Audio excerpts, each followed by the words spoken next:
Bacaan Injil dan Renungan 22 Oktober 2022. Hari Sabtu di Minggu Biasa ke-29. Bacaan dari Injil Lukas pasal 13 ayat 1 sampai 9. Pada waktu itu, datanglah kepada Yesus beberapa orang membawa kabar tentang orang-orang Galilea yang darahnya dicampurkan Pilatus dengan darah korban yang mereka persembahkan.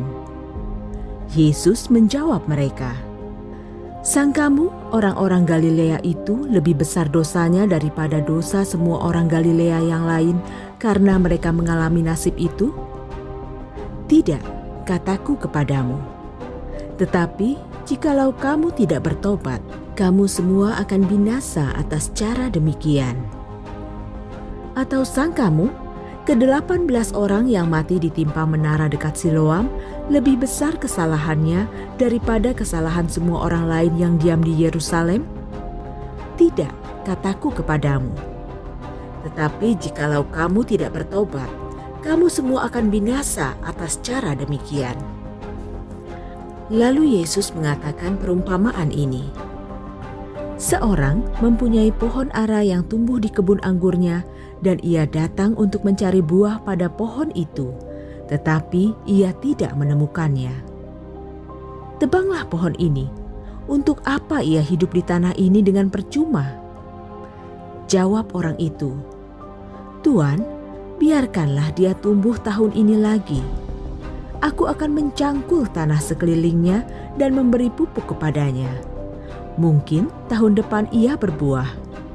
Jika tidak, tebanglah dia." Demikianlah sabda Tuhan.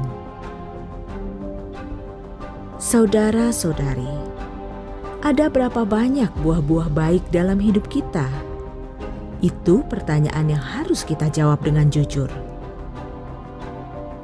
Salah satu cara untuk melihat apakah kita telah hidup sesuai dengan kehendak Tuhan atau tidak adalah dengan melihat buah-buah yang tumbuh dari hidup kita. Buah-buah yang baik tumbuh dengan berbagai cara dan bermacam-macam bentuknya.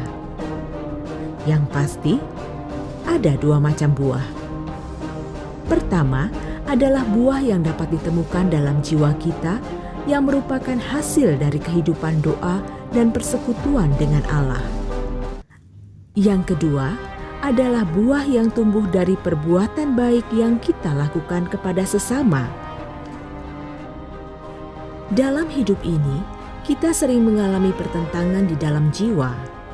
Itu adalah pertentangan antara hasrat dan keinginan kita yang tidak sejalan dengan kehendak Tuhan.